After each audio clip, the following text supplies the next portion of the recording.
The City of God, by St. Augustine of Hippo, Book 5, Preface.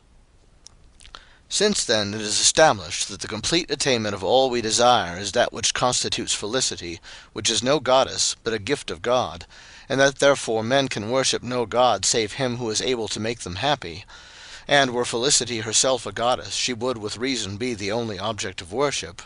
Since, I say, this is established, let us now go on to consider why God, who is able to give with all other things those good gifts which can be possessed by men who are not good, and consequently not happy, has seen fit to grant such extended and long-continued dominion to the Roman Empire.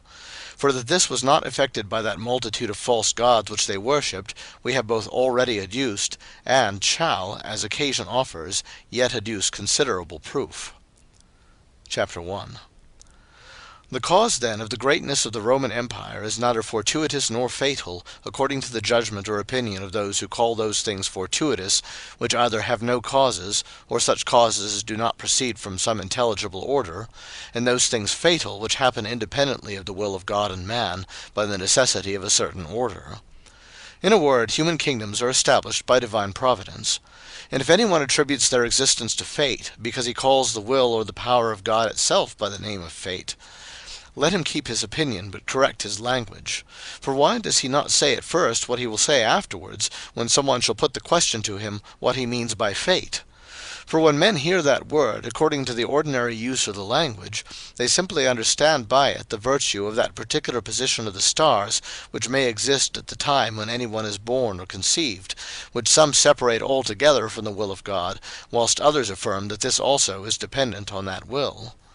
But those who are of opinion that apart from the will of God the stars determine what we shall do, or what good things we shall possess, or what evils we shall suffer, must be refused a hearing by all, not only by those who hold the true religion, but by those who wish to be the worshippers of any gods whatsoever, even false gods.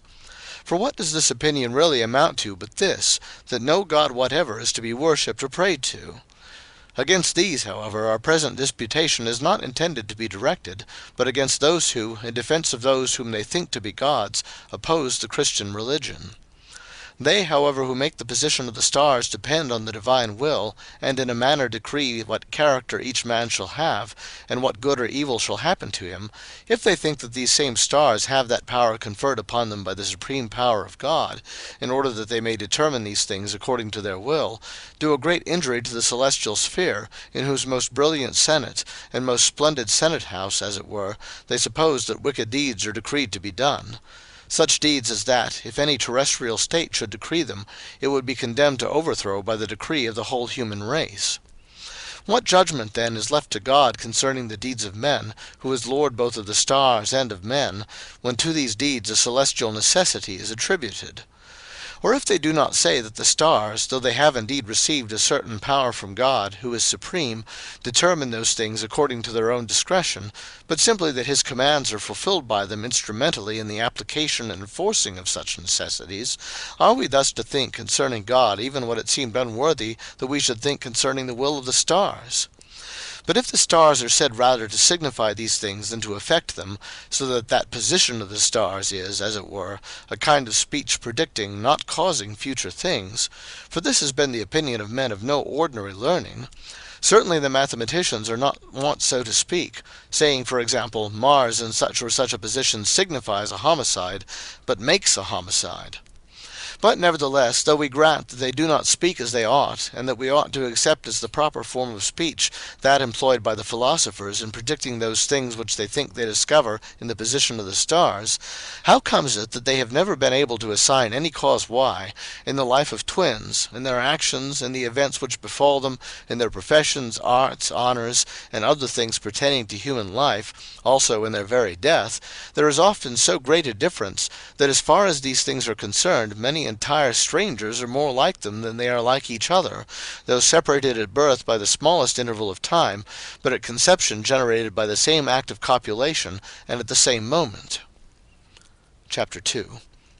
Cicero says that the famous physician Hippocrates has left in writing that he had suspected that a certain pair of brothers were twins, from the fact that they both took ill at once, and their disease advanced to its crisis, and subsided in the same time in each of them. Posidonius the Stoic, who was much given to astrology, used to explain the fact by supposing that they had been born and conceived under the same constellation. In this question the conjecture of the physician is by far more worthy to be accepted, and approaches much nearer to credibility, since, according as the parents were affected in body at the time of copulation, so might the first elements of the fetuses have been affected, so that all that was necessary for their growth and development up till birth having been supplied from the body of the same mother, they might be born with like constitutions. Thereafter, nourished in the same house, on the same kinds of food, where they would have also the same kinds of air, the same locality, the same quality of water, which, according to the testimony of medical science, have a very great influence, good or bad, on the condition of bodily health, and where they would also be accustomed to the same kinds of exercise, they would have bodily constitutions so similar that they would be similarly affected with sickness at the same time, and by the same causes. But to wish to adduce that particular position of the stars which existed at the time when they were born or conceived as the cause of their being simultaneously affected with sickness manifests the greatest arrogance, when so many beings of most diverse kinds, in the most diverse conditions, and subject to the most diverse events, may have been conceived and born at the same time, and in the same district, lying under the same sky. But we know that twins do not only act differently and travel to very different places, but that they also suffer from different kinds of sickness, for which Hippocrates would give what is in my opinion the simplest reason, namely, that through diversity of food and exercise, which arises not from the constitution of the body, but from the inclination of the mind, they may have come to be different from each other in respect of health. Moreover, Posidonius, or any other asserter of the fatal influence of the stars, will have enough to do to find anything to say to this, if he be unwilling to impose upon the minds of the uninstructed in things of which they are ignorant.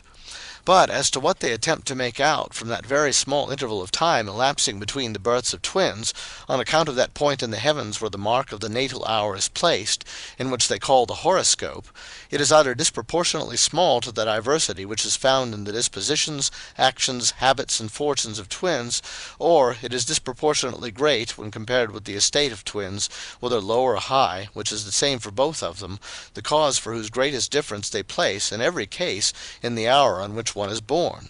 And for this reason, if the one is born so immediately after the other that there is no change in the horoscope, I demand an entire similarity in all that respects them both, which can never be found in the case of any twins. But if the slowness of the birth of the second give time for a change in the horoscope, I demand different parents, which twins can never have.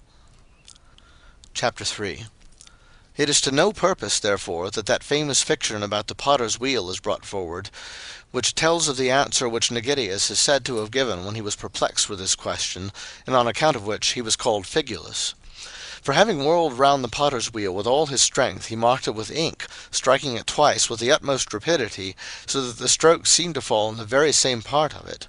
Then, when the rotation had ceased, the marks which he had made were found upon the rim of the wheel at no small distance apart.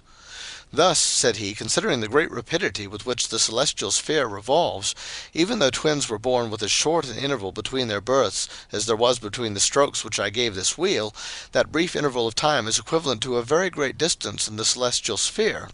Hence, said he, come whatever dissimilitudes may be remarked in the habits and fortunes of twins.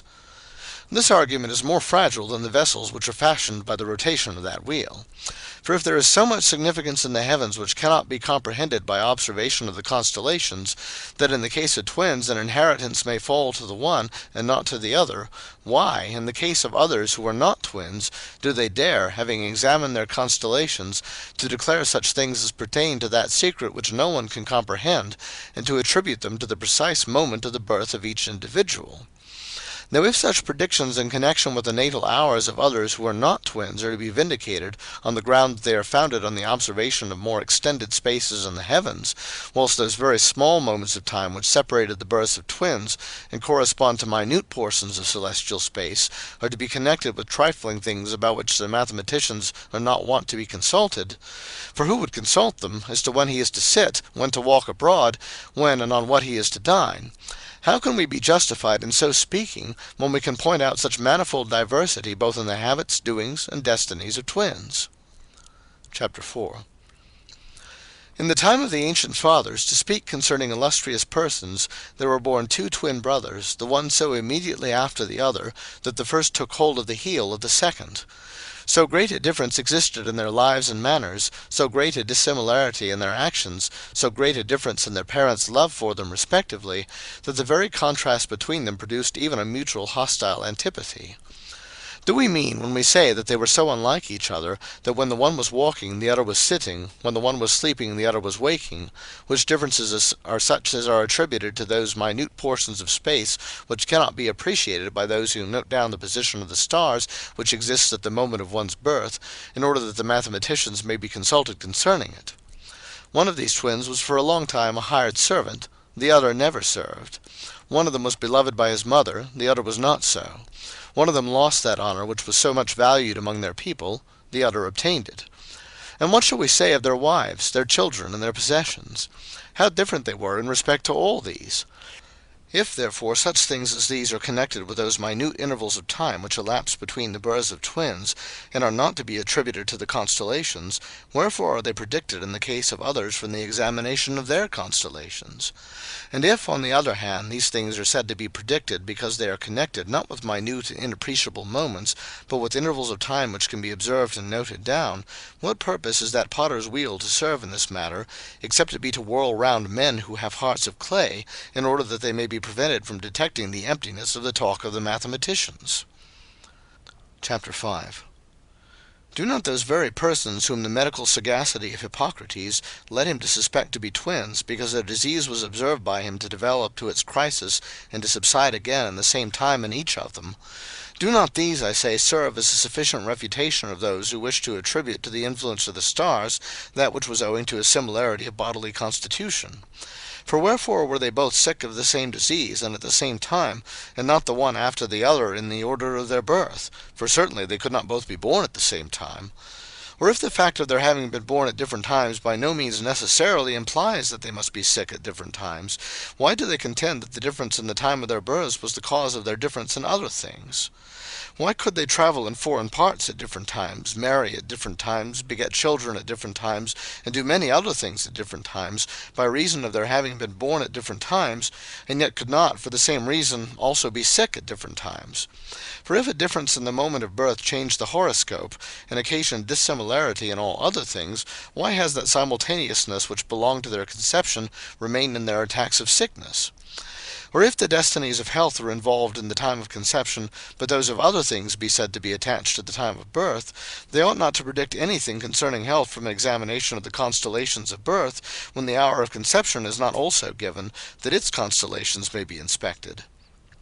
But if they say that they predict attacks of sickness without examining the horoscope of conception, because these are indicated by the moments of birth, how could they inform either of these twins when he would be sick, from the horoscope of his birth, when the other also, who had not the same horoscope of birth, must of necessity fall sick at the same time?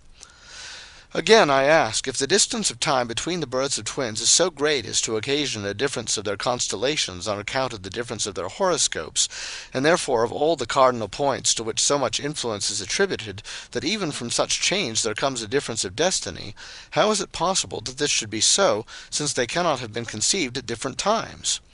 Or, if two conceived at the same moment of time could have different destinies with respect to their births, why might not also two born at the same moment of time have different destinies for life and for death?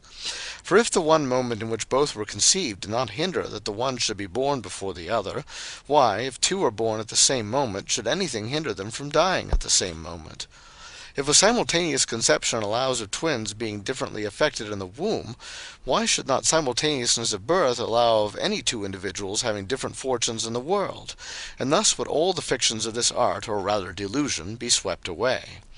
What strange circumstance is this, that two children conceived at the same time, nay, at the same moment, under the same position of the stars, have different fates which bring them to different hours of birth, whilst two children born of two different mothers at the same moment of time, under one and the same position of the stars, cannot have different fates which shall conduct them by necessity to diverse manners of life and of death? Are they at conception as yet without destinies, because they can only have them if they be born?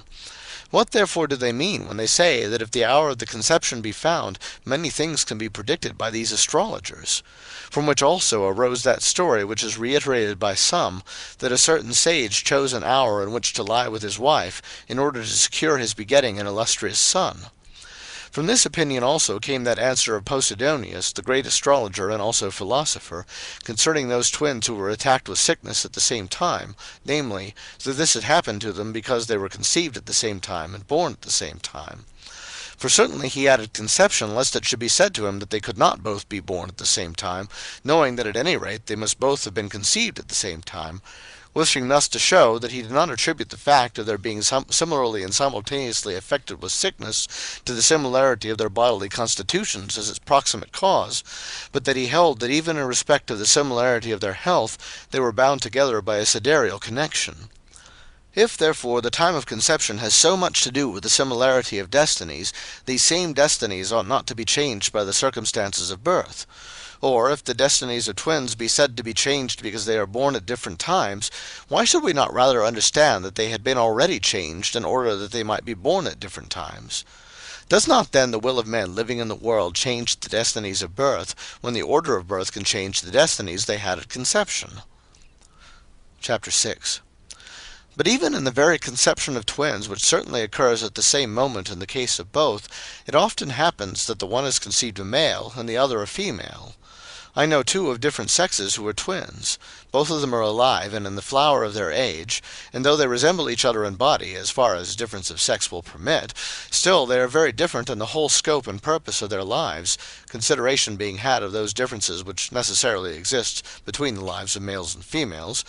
the one holding the office of a count, and being almost constantly away from home with the army and foreign service, the other never leaving her country's soil or her native district.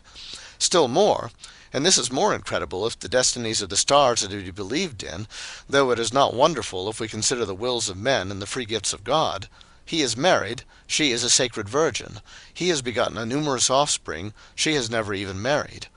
But is not the virtue of the horoscope very great? I think I have said enough to show the absurdity of that. But, say those astrologers, whatever be the virtue of the horoscope in other respects, it is certainly of significance with respect to birth. But why not also with respect to conception, which takes place undoubtedly with one act of copulation? And indeed, so great is the force of nature that after a woman has once conceived, she ceases to be liable to conception. Or were they perhaps changed at birth, either he into a male or she into a female, because of the difference in their horoscopes? But whilst it is not altogether absurd to say that certain sidereal influences have some power to cause differences in bodies alone, as for instance we see that the seasons of the year come round by the approaching and receding of the sun, and that certain kinds of things are increased in size or diminished by the waxings and wanings of the moon, such as sea urchins, oysters, and the wonderful tides of the ocean, it does not follow that the wills of men are to be made subject to the position of the stars. The astrologers, however, when they wish to bind our actions also to the constellations, only set us on investigating whether, even in these bodies, the changes may not be attributable to some other than a sidereal cause. For what is there which more intimately concerns a body than its sex? And yet under the same position of the stars twins of different sexes may be conceived.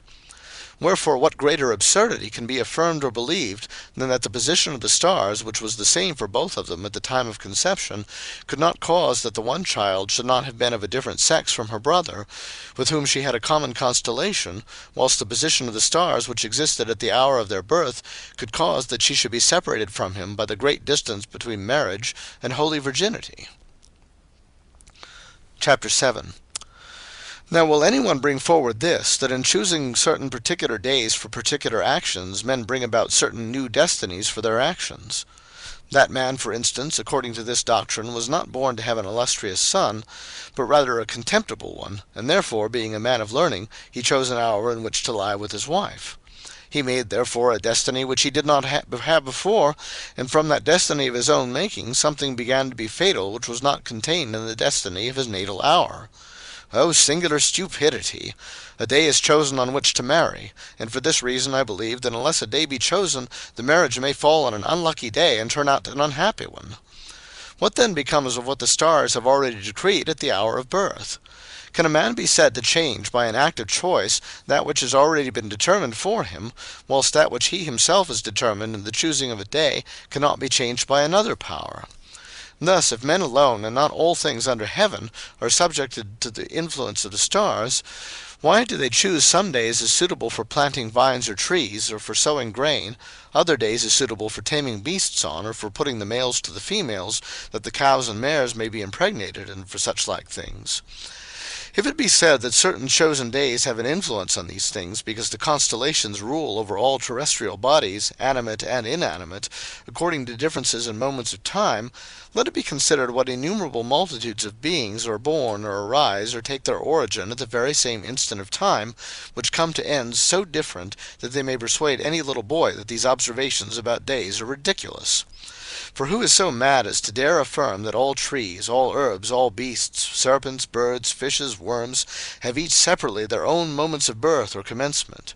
Nevertheless men are wont, in order to try the skill of the mathematicians, to bring before them the constellations of dumb animals, the constellations of whose birth they diligently observe at home with a view to this discovery; and they prefer those mathematicians to all others, who say from the inspection of the constellations that they indicate the birth of a beast and not of a man. They also dare tell what kind of beast it is, whether it is a wool-bearing beast, or a beast suited for carrying burthens, or one fit for the plough, or for watching a house. For the astrologers are also tried with respect to the fates of dogs, and their answers concerning these are followed by shouts of admiration on the part of those who consult them. They so deceive men as to make them think that during the birth of a man the births of all other beings are suspended, so that not even a fly comes to life at the same time that he is being born under the same region of the heavens. And if this be admitted with respect to the fly, the reasoning cannot stop there, but must ascend from flies till it lead them up to camels and elephants. Nor are they willing to attend to this, that when a day has been chosen whereon to sow a field, so many grains fall into the ground simultaneously, germinate simultaneously, spring up, come to perfection, and ripen simultaneously; and yet of all the ears which are coeval, and so to speak congerminal, some are destroyed by mildew, some are devoured by the birds, and some are pulled by men. How can they say that all these had their different constellations, when they see them coming to so different ends? Will they confess that it is folly to choose days for such things, and to affirm that they do not come within the sphere of the celestial decree, whilst they subject men alone to the stars, on whom alone in the world God hath bestowed free wills? All these things being considered, we have good reason to believe that when the astrologers give very many wonderful answers, it is to be attributed to the occult inspiration of spirits not of the best kind, whose care it is to insinuate into the minds of men, and to confirm in them, those false and noxious opinions concerning the fatal influence of the stars, and not to their marking and inspecting of horoscopes, according to some kind of art which in reality has no existence. Chapter 8. But as to those who call by the name of faith, not the disposition of the stars as it may exist when any creature is conceived or born, or commences its existence, but the whole connection and train of causes which makes everything become what it does become, there is no need that I should labor and strive with them in a merely verbal controversy, since they attribute the so-called order and connection of causes to the will and power of God Most High, who is most rightly and most truly believed to know all things before they come to pass, and to leave nothing unordained, from whom are all powers, although the wills of all are not from him. Now, that it is chiefly the will of God Most High, whose power extends itself irresistibly through all things which they call fate, is proved by the following verses, of which, if I mistake not, Aeneas Seneca is the author. Father supreme, that ruler of the lofty heavens, lead me wherever it is thy pleasure. I will give a prompt obedience, making no delay. Lo, here I am. Promptly I come to do thy sovereign will. If thy command shall thwart my inclination, I will still follow thee groaning, and the work assigned, with all the suffering of a mind repugnant, will perform, being evil; which, had I been good, I should have undertaken and performed, though hard, with virtuous cheerfulness. The fates do lead the man that follows willing, but the man that is unwilling, him they drag.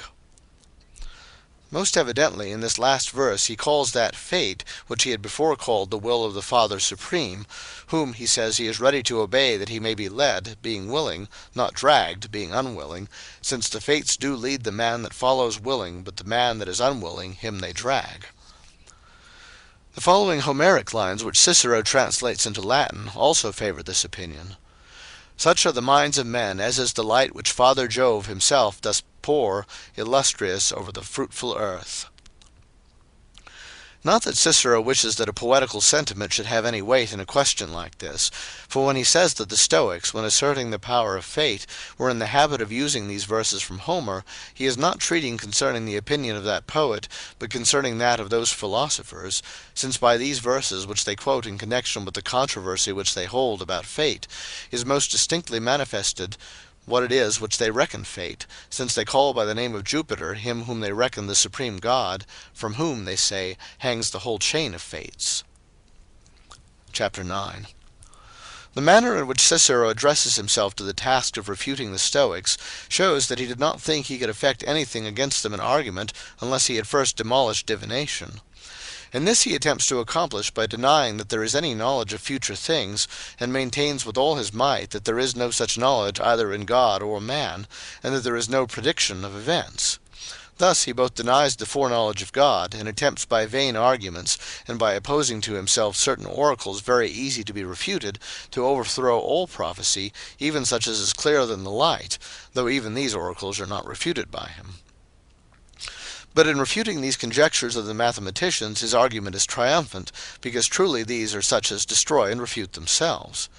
Nevertheless, they are far more tolerable who assert the fatal influence of the stars than they who deny the foreknowledge of future events. For to confess that God exists, and at the same time to deny that he has foreknowledge of future things, is the most manifest folly.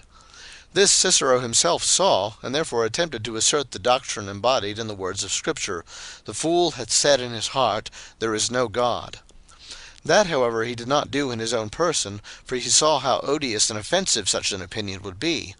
and therefore in his book on the nature of the gods he makes Cotta dispute concerning this against the Stoics, and preferred to give his own opinion in favor of Lucilius Balbus, to whom he assigned the defense of the Stoical position, rather than in favor of Cotta, who maintained that no divinity exists. However, in his book on divination, he in his own person most openly opposes the doctrine of the prescience of future things. But all this he seems to do in order that he may not grant the doctrine of fate, and by so doing destroy free will. For he thinks that the knowledge of future things being once conceded, fate follows as so necessary a consequence that it cannot be denied. But let these perplexing debatings and disputations of the philosophers go on as they may, we, in order that we may confess the most high and true God himself, do confess his will, supreme power, and prescience. Neither let us be afraid, lest after all we do not do by will that which we do by will, because he whose foreknowledge is infallible foreknew that we would do it. It was this which Cicero was afraid of, and therefore opposed foreknowledge. The Stoics also maintain that all things do not come to pass by necessity, although they contended that all things happen according to destiny. What is it then that Cicero feared in the prescience of future things? Doubtless it was this, that if all future things have been foreknown, they will happen in the order in which they have been foreknown,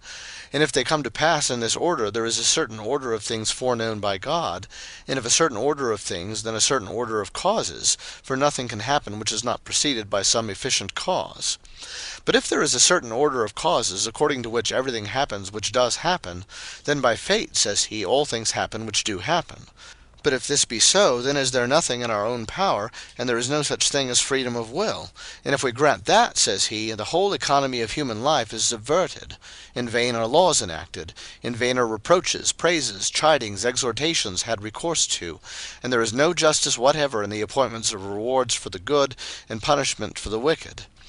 And that consequences so disgraceful and absurd and pernicious to humanity may not follow, Cicero chooses to reject the foreknowledge of future things, and shuts up the religious mind to this alternative, to make choice between two things, either that something is in our own power, or that there is foreknowledge, both of which cannot be true, but if the one is affirmed, the other is thereby denied.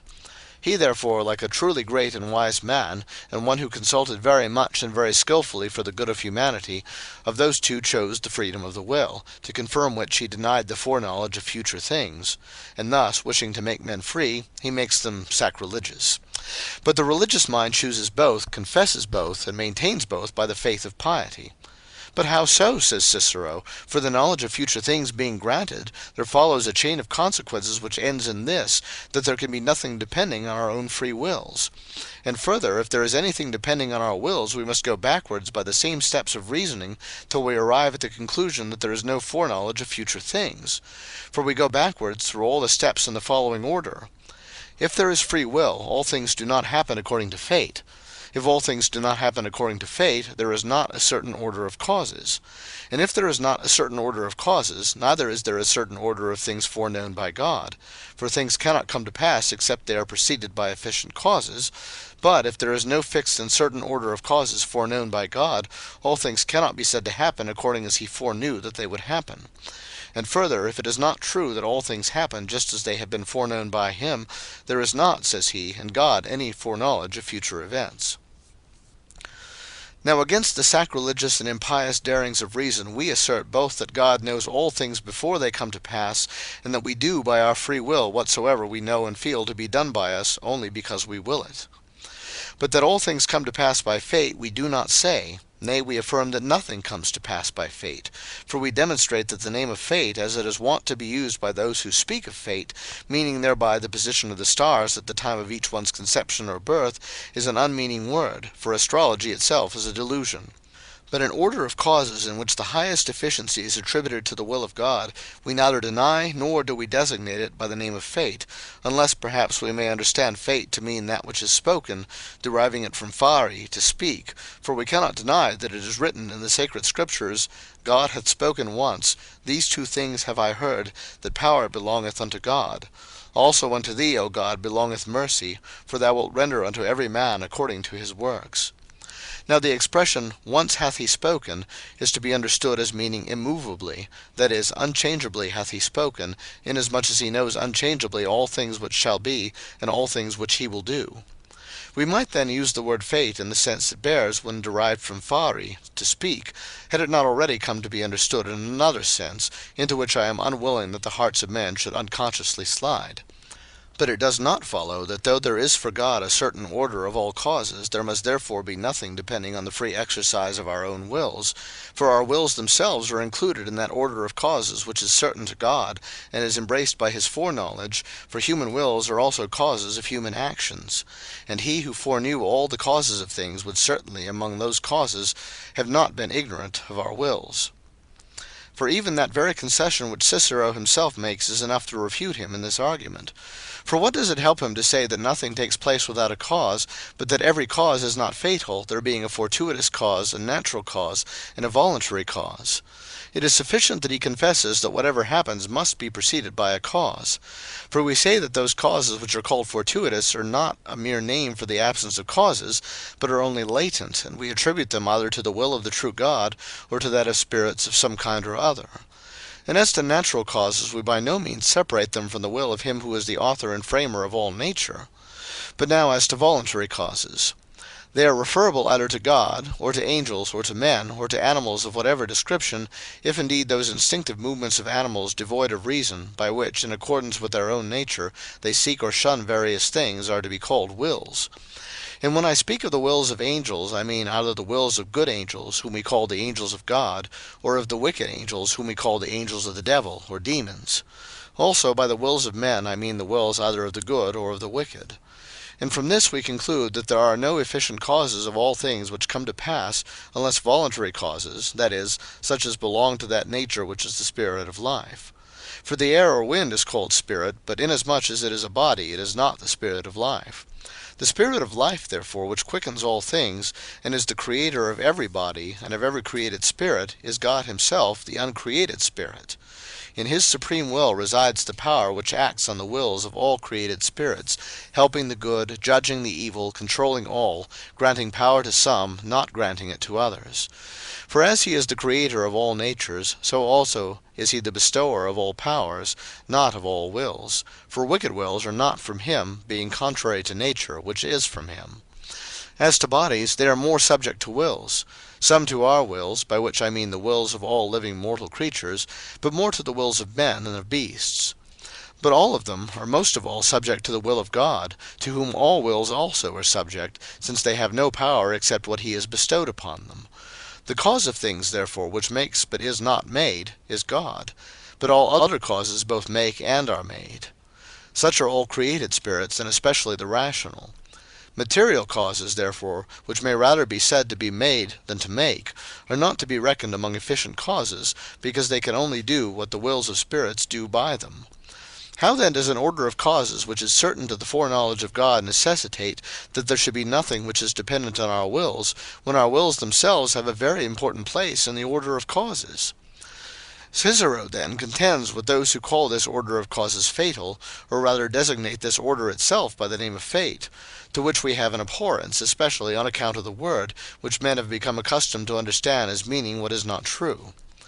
But whereas he denies that the order of all causes is most certain and perfectly clear to the prescience of God, we detest his opinion more than the Stoics do. For he either denies that God exists, which indeed in an assumed personage he has labored to do in his book De Natura Deorum, or if he confesses that he exists, but denies that he is prescient of future things, what is that but just the fool saying in his heart there is no God? For one who is not prescient of all future things is not God.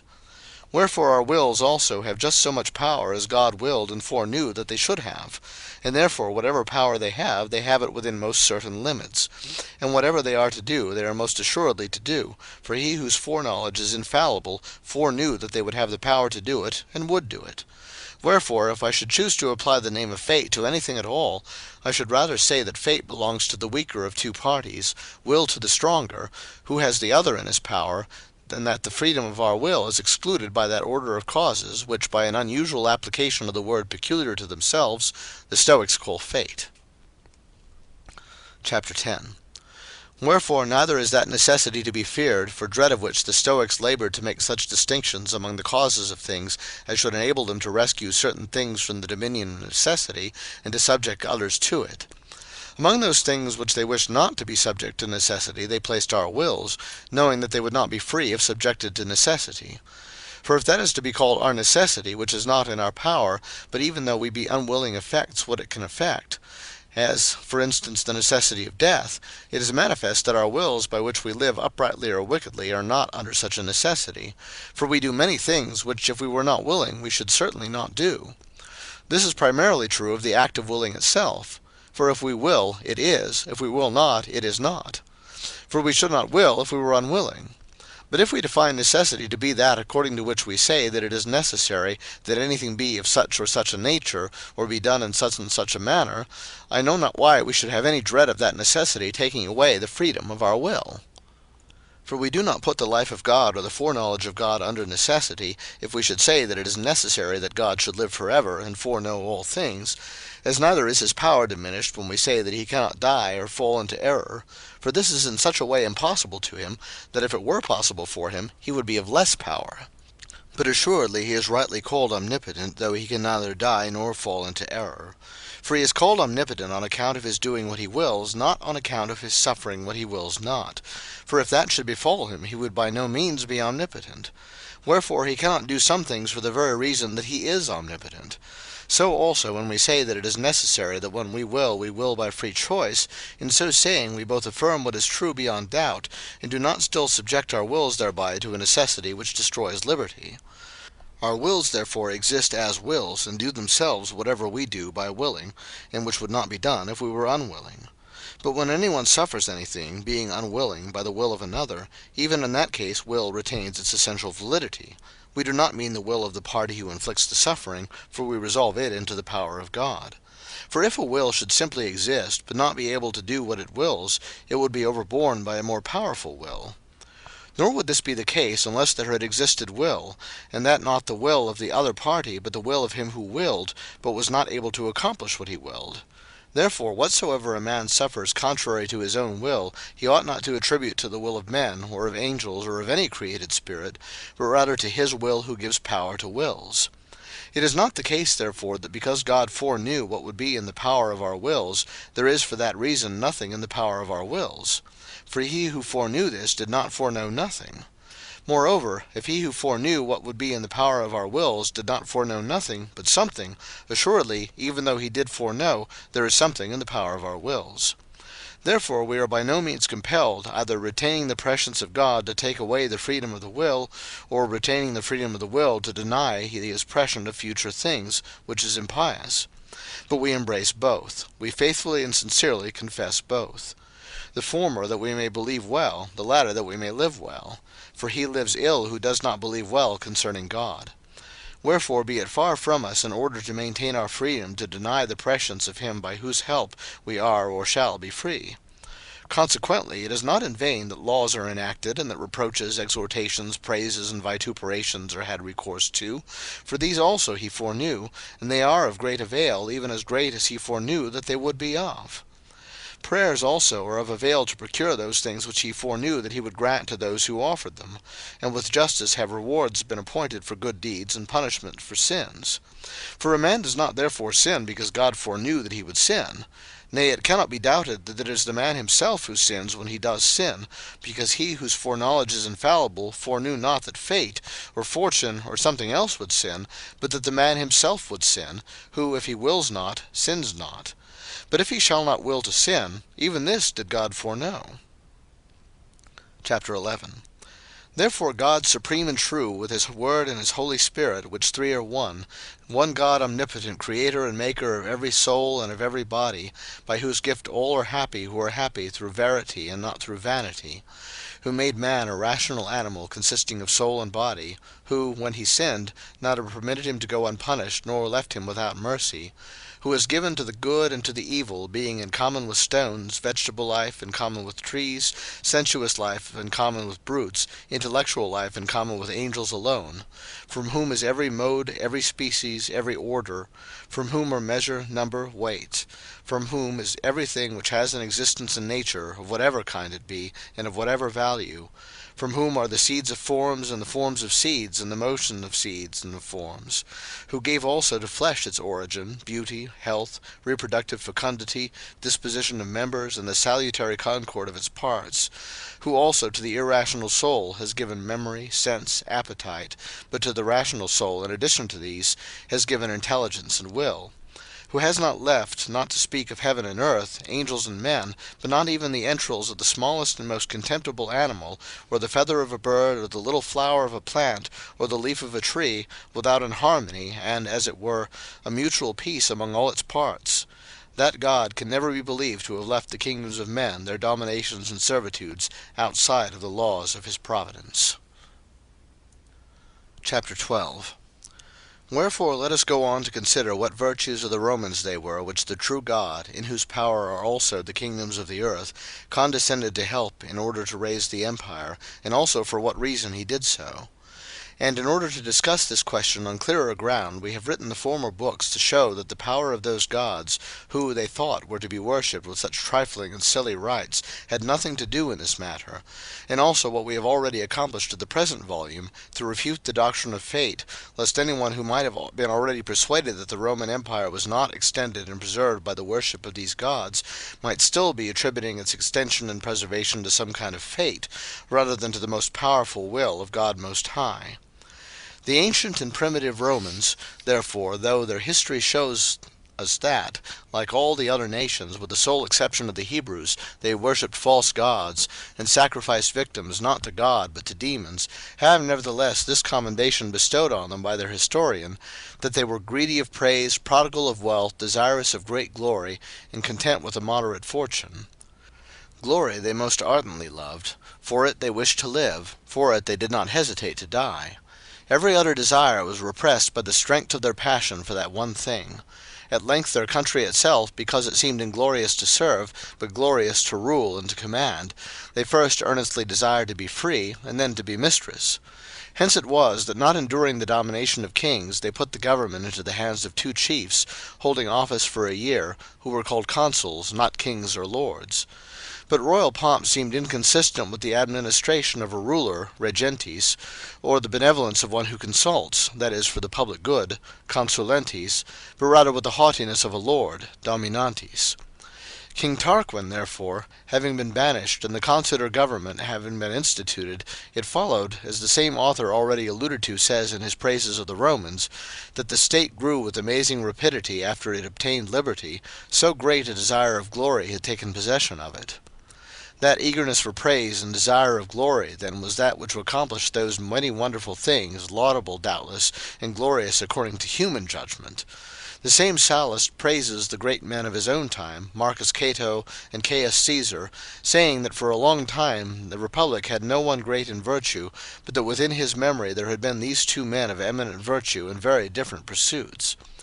Now among the praises which he pronounces on Caesar he put this, that he wished for a great empire, an army, and a new war, that he might have a sphere where his genius and virtue might shine forth. Thus it was ever the prayer of men of heroic character that Bellona would excite miserable nations to war, and lash them into agitation with her bloody scourge, so that there might be occasion for the display of their valour. This, forsooth, is what that desire of praise and thirst for glory did. Wherefore, by the love of liberty in the first place, afterwards also by that of domination, and through the desire of praise and glory, they achieved many great things, and their most eminent poet testifies to their having been prompted by all these motives. Porsenna there with pride elate bids Rome to Tarquin ope her gate. With arms he hems the city in, Aeneas' sons stand firm to win. At that time it was their greatest ambition either to die bravely or to live free. But when liberty was obtained, so great a desire of glory took possession of them, that liberty alone was not enough unless domination also should be sought, their great ambition being that which the same poet puts into the mouth of Jupiter. Nay, Juno's self, whose wild alarms set ocean, earth, and heaven in arms, shall change for smiles her moody frown, and vie with me in zeal to crown Rome's sons, the nation of the gown. So stands my will. There comes a day, while Rome's great ages hold their way, when old Assaracus' sons shall quit them on the Myrmidons, o'er Phthia and Mycenae reign, and humble Argos to their chain. Which things indeed Virgil makes Jupiter predict his future, whilst in reality he was only himself passing in review in his own mind things which were already done, and which were beheld by him as present realities. But I have mentioned them with the intention of showing that next to liberty the Romans so highly esteemed domination, that it received a place among those things on which they bestowed the greatest praise. Hence also it is that that poet, preferring to the arts of the other nations those arts which peculiarly belong to the Romans, namely the arts of ruling and commanding, and of subjugating and vanquishing nations, says, "Others belike with happier grace from bronze or stone shall call the face, plead doubtful causes, map the skies, and tell when planets set or rise. But Roman thou, do thou control the nations far and wide. Be this thy genius, to impose the rule of peace on vanquished foes, show pity to the humble soul, and crush the sons of pride." These arts they exercised with the more skill the less they gave themselves up to pleasures, and to enervation of body and mind in coveting and amassing riches, and through these corrupting morals, by extorting them from the miserable citizens and lavishing them on base stage players. Hence these men of base character, who abounded when Sallust wrote and Virgil sang these things, did not seek after honours and glory by these arts, but by treachery and deceit. Wherefore the same says, "But at first it was rather ambition than avarice that stirred the minds of men, which vice, however, is nearer to virtue. For glory, honour, and power are desired alike by the good man and by the ignoble. But the former," he says, "strives onward to them by the true way, whilst the other, knowing nothing of the good arts, seeks them by fraud and deceit." And what is meant by seeking the attainment of glory, honour, and power by good arts, is to seek them by virtue, and not by deceitful intrigue. For the good and the ignoble man alike desire these things, but the good man strives to overtake them by the true way. The way is virtue, along which he presses as to the goal of possession, namely, to glory, honour, and power. Now that this was a sentiment ingrained in the Roman mind is indicated even by the temples of their gods, for they built in very close proximity the temples of virtue and honour, worshipping as gods the gifts of God. Hence we can understand what they who were good thought to be the end of virtue, and to what they ultimately referred it, namely to honour. For as to the bad, they had no virtue, though they desired honour, and strove to possess it by fraud and deceit. Praise of a higher kind is bestowed upon Cato, for he says of him, "The less he sought glory, the more it followed him." We say praise of a higher kind, for the glory with the desire of which the Romans burned is the judgment of men thinking well of men. And therefore virtue is better, which is content with no human judgment, save that of one's own conscience. Whence the Apostle says, "For this is our glory, the testimony of our conscience." And in another place he says, "But let every one prove his own work, and then he shall have glory in himself, and not in another."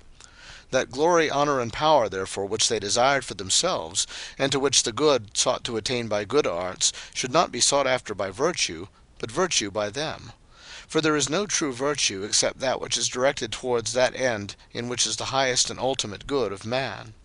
Wherefore even the honours which Cato sought, he ought not to have sought, but the state ought to have conferred them on him unsolicited on account of his virtues.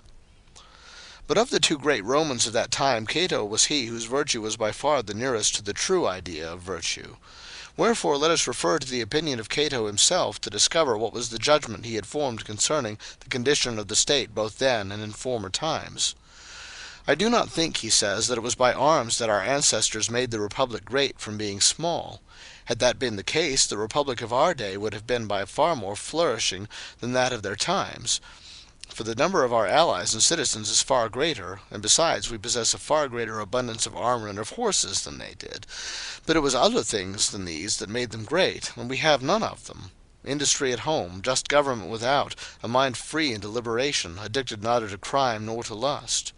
Instead of these we have luxury and avarice, poverty in the state, opulence among its citizens. We laud riches, we follow laziness. There is no difference made between the good and the bad. All the rewards of virtue are got possession of by intrigue. And no wonder, when every individual consults only for his own good, when ye are the slaves of pleasure at home, and in public affairs, of money and favour, no wonder that an onslaught is made upon the unprotected republic." He who hears these words of Cato or of Sallust probably thinks that such praise bestowed on the ancient Romans was applicable to all of them, or at least to very many of them. It is not so. Otherwise the things which Cato himself writes, and which I have quoted in the second book of this work, would not be true. In that passage he says that even from the very beginning of the state wrongs were committed by the more powerful, which led to the separation of the people from the fathers, besides which there were other internal dissensions, and the only time in which there existed a just and moderate administration was after the banishment of the kings, and that no longer than whilst they had cause to be afraid of Tarquin, and were carrying on the grievous war which had been undertaken on his account against Etruria. But afterwards the fathers oppressed the people as slaves, flogged them as the kings had done, drove them from their land, and to the exclusion of all others held the government in their own hands alone. And to these discords, whilst the fathers were wishing to rule, and the people were unwilling to serve, the second Punic War put an end. For again great fear began to press upon their disquieted minds, holding them back from those distractions by another and greater anxiety, and bringing them back to civil concord. But the great things which were then achieved were accomplished through the administration of a few men, who were good in their own way. And by the wisdom and forethought of these few good men, which first enabled the republic to endure these evils and mitigated them, it waxed greater and greater. And this the same historian affirms when he says that reading and hearing of the many illustrious achievements of the Roman people in peace and in war, by land and by sea, he wished to understand what it was by which these great things were specially sustained. For he knew that very often the Romans had with a small company contended with great legions of the enemy, and he knew also that with small resources they had carried on wars with opulent kings.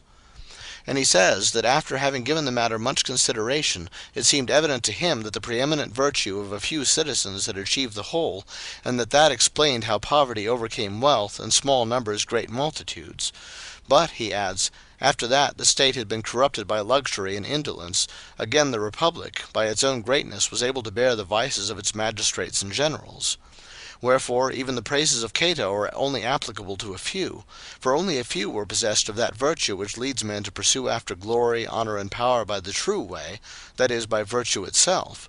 This industry at home of which Cato speaks was the consequence of a desire to enrich the public treasury, even though the result should be poverty at home. And therefore when he speaks of the evil arising out of the corruption of morals, he reverses the expression, and says, poverty in the state, riches at home. End of Book 5, Preface in chapters 1 through 12.